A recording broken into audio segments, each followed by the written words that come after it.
주님께서 여러분과 함께 또한 사제의 영과 함께 마테오가 전한 거룩한 복음입니다. 주님 영광 받으소서. 그때 예수님께서 제자들에게 말씀하셨다. 내 형제가 너에게 죄를 짓거든 가서 단둘이 만나 그를 타일러라. 그가 내 말을 들으면 내가 그 형제를 얻는 것이다. 그러나 그가 내 말을 듣지 않거든 한 사람이나 두 사람을 더 데리고 가거라. 모든 일을 둘이나 세 증인의 말로 확정지어야 하기 때문이다. 그가 그들의 말을 들으려고 하지 않거든 교회에 알려라. 교회의 말도 들으려고 하지 않거든 그를 다른 민족이나 세리처럼 여겨라. 내가 진실로 너희에게 말한다.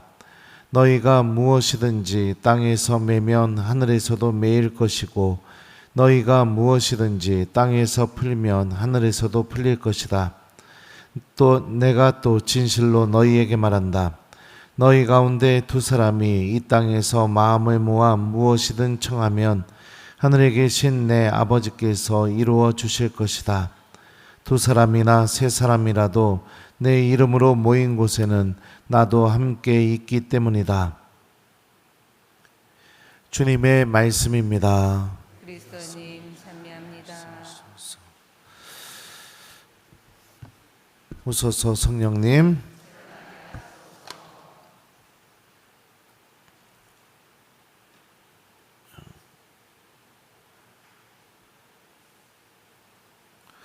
두 사람이나 세 사람이라도 내 이름으로 모인 곳에는 나도 함께 있기 때문이다. 안녕하세요. 오늘 복음 말씀을 보면 우리가 이웃의 죄나 잘못에 대해서 어떻게 대해야 되는지를 예수님이 마치 매뉴얼처럼 알려주셨습니다. 첫 번째는 어떻게 해야 되느냐. 그가 잘못을 저지르거나 죄를 저지르게 되면 예수님이 이렇게 말씀하셨죠. 가서 단둘이 만나 그를 타일러라. 그가 내 말을 들으면 내가 그 형제를 얻는 것이다. 대부분의 경우는 이 1단계부터 하지 않습니다. 나에게 죄를 저지르거나 잘못을 저지르게 되면 어떡할까요? 1번, 단둘이 만나서 그를 타일러서 그가 회개하게 도와준다. 2번, 마음속에서 막 너무너무 화가 나고 속이 상하니까 어떻게 해요? 나랑 친한 사람들 다 불러다가 그 사람에 대해서 막 험담하고 그 사람이 어떤 잘못했는지 다 얘기하고 다닌다. 몇 번일까요? 진짜요? 네. 역시 본당 신부가 누구예요? 대단하네요, 그 신부님. 예. 그래, 우리 본당은 아닌 걸로. 예. 근데 보통은 제가 살펴보게 되면 단둘이 만나 대화하지 않습니다. 죄를 저지른 그 순간부터 어떻게 하냐? 상처받았다고 곧바로 딱 단절해버립니다. 그리고 어떻게 해요? 나랑 친한 사람들, 나랑 마음에 맞는 사람들 모아놓고 이 사람이 나한테 이랬다고 너무너무 화가 난다고 이러면서 어떻게 하느냐? 그냥 험담과 소문을 막 만들어내요. 그래서 결국에 그가 회개하고 용서를 청할 기회조차 주지 않고 아예 돌아오지 못하게 그렇게 만들게 됩니다. 이 1단계부터 우리가 잘해야 됩니다. 만약에 1단계를 잘했다 하더라도 그 사람이 말을 안 들으면 어떻게 해야 되느냐? 예수님이 이렇게 말씀하시죠. 그러나 그가 내 말을 듣지 않거든 한 사람이나 두 사람을 더 데리고 가거라. 모든 일은 둘이나 세 증인의 말로 확정지어야 하기 때문이다. 두세 사람을 더 데리고 가서 그가 저지른 죄에 대해서 그가 깨닫고 회개하고 다시 나의 형제로 나의 이웃으로 돌아올 수 있게 그를 타이르라고 말씀하시는 거죠. 두세 사람 데리고 가서 그를 비난하고 막 너 이거 잘못했으니까 너 당장 이거 문제 있는 행동이라고 이렇게 막 하라는 게 아니죠. 이 모든 이 매뉴얼, 그러니까 예수님의 이 매뉴얼의 특징은 뭐냐면 여기에 있어요. 그가 내 말을 들으면 내가 그 형제를 얻는 것이다. 형제를 얻기 위해서 하는 행동이지 그를 비난하기 위한 행동, 비난하기 위한 마음으로 해서는 안 된다는 겁니다. 예. 부부관계도 마찬가지죠. 싸웠어요? 그럼 어떻게 해요? 1단계 단둘이 만나 대화해서 풀어야죠. 근데 이거부터 안 하죠. 그럼 어떻게 해요? 애들한테 아니면은 내가 친한 사람에게 그냥 내 배우자 잘못한 거 막 얘기하고 다니고, 그리고 집에 들어오면 말 안 하고, 이거 잘못된 거랍니다. 두세 사람과 함께 대화를 해서 그가 내가 정말 잘못한 거구나, 이렇게 깨닫게 해서 회개할 수 있도록 인도해 줘야 된다고 말씀하셔요. 그럼에도 그 사람이 말을 안 듣게 되면 3단계, 이게 무엇이냐? 그가 그들의 말을 들으려고 하지 않거든 교회에 알려라. 교회의 말도 들으려고 하지 않거든 그를 다른 민족이나 세리처럼 여겨라. 세 번째로 하는 것이 무엇이냐면 교회에 알리라는 겁니다. 교회의 사제나 아니면 성령과 지혜가 충만한 사람들이나 봉사자들에게 이야기를 해서 교회의 도움으로 그가 정말로 죄를 깨닫고 뉘우치고 회개하고 화해할 수 있게 그를 그렇게 인도해 주라는 것이죠.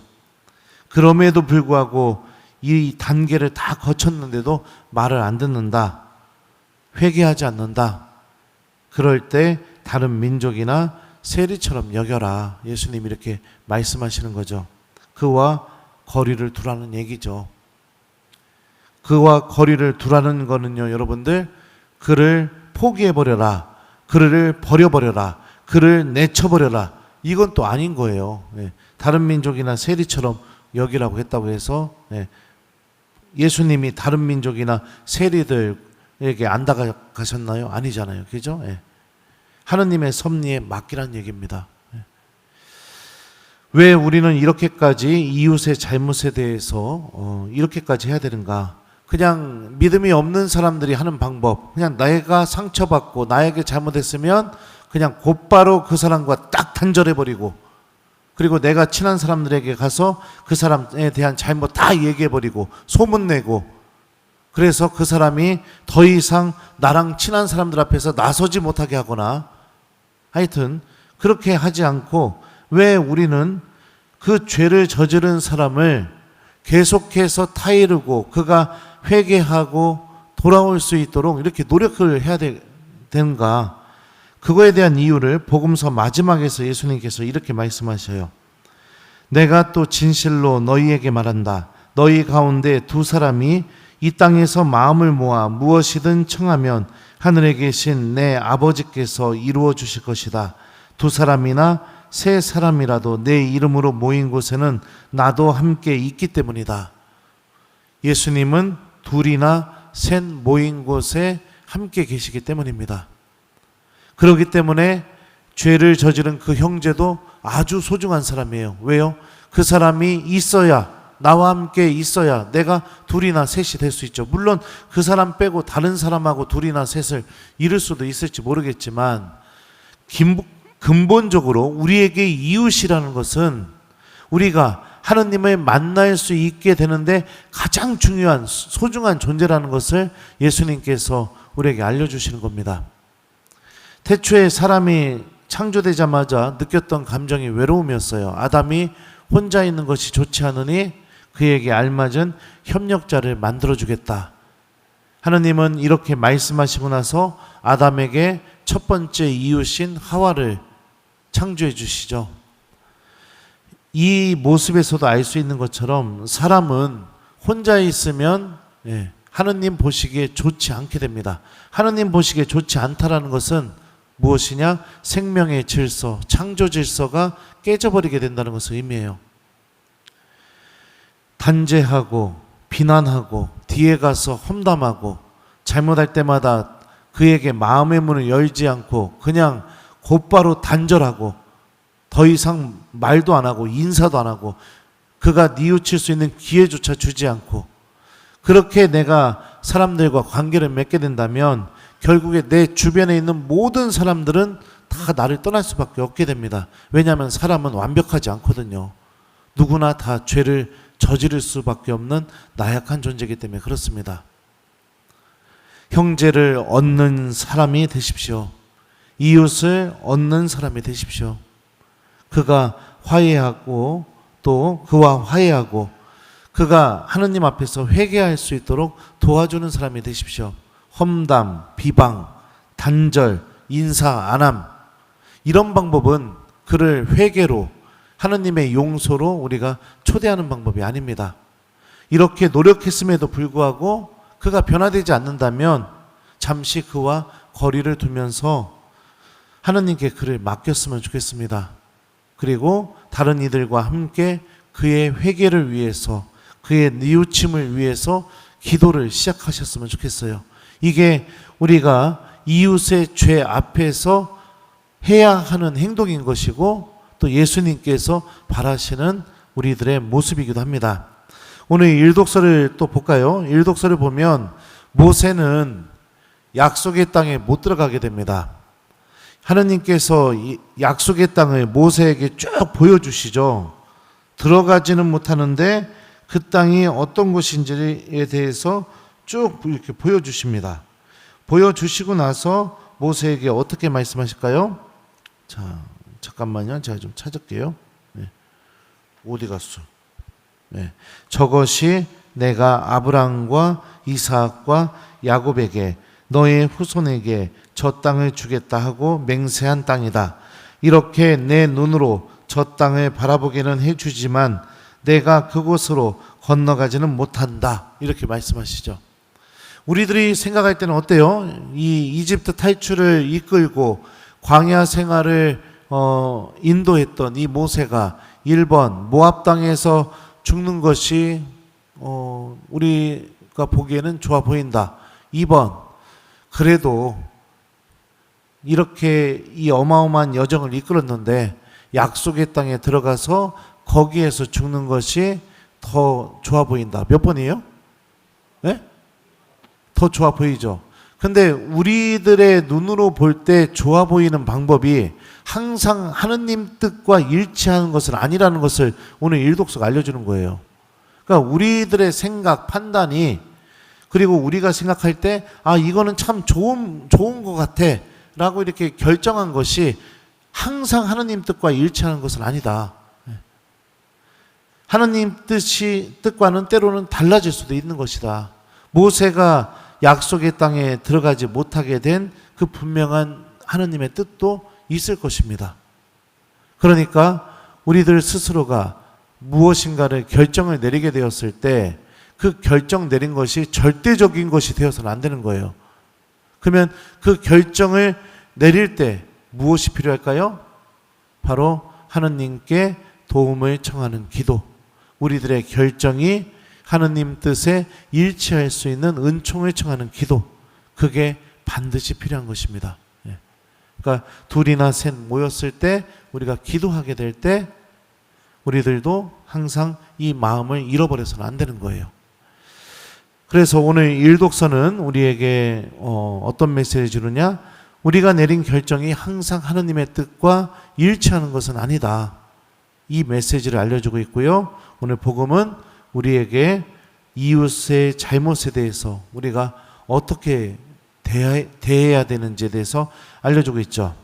오늘 하루 숙제드려요, 여러분들. 이웃들이 잘못하게 됐을 때 금세 그냥 마음에 상처받았다고 하면서 돌아서서 그와 단절해버리고 험담하고 비방하고 그러는 거 금지. 이게 숙제예요. 잘못하면 웃으면서 괜찮아. 이렇게 좀 넉넉한 마음으로 그가 좀 용서를 이렇게 청할 수 있게, 그가 뉘우칠 수 있게 좀 이렇게 대해보기, 요거를 숙제로 드리고요. 또 두 사람이나 세 사람이 있는 곳에 항상 하느님이 예수님께서 함께 계신다고 했으니까 오늘 시간이 허락된다면 이웃들과 또 가족들과 함께 모여 기도하는 하루를 보내보기, 요거를 숙제로 드립니다. 그래서 이웃의 잘못, 실수 앞에서 우리가 좀 그가 뉘우칠 수 있도록 마음을 열어서 그를 대해주기, 그리고 함께 기도하는 시간을 가져보기, 두 가지를 꼭 우리가 실천해 봤으면 좋겠어요. 그렇게 될 때 우리는 우리가 지혜롭게 결정한 이 모든 것이 하느님 뜻과 일치하는구나, 이런 교만에서 벗어나게 되고 하느님 뜻에 맞춰서 하루를 살아갈 수 있는 은총으로 걸어갈 수 있게 될 겁니다. 두 사람이나 세 사람이라도 내 이름으로 모인 곳에는 나도 함께 있기 때문이다. 아멘.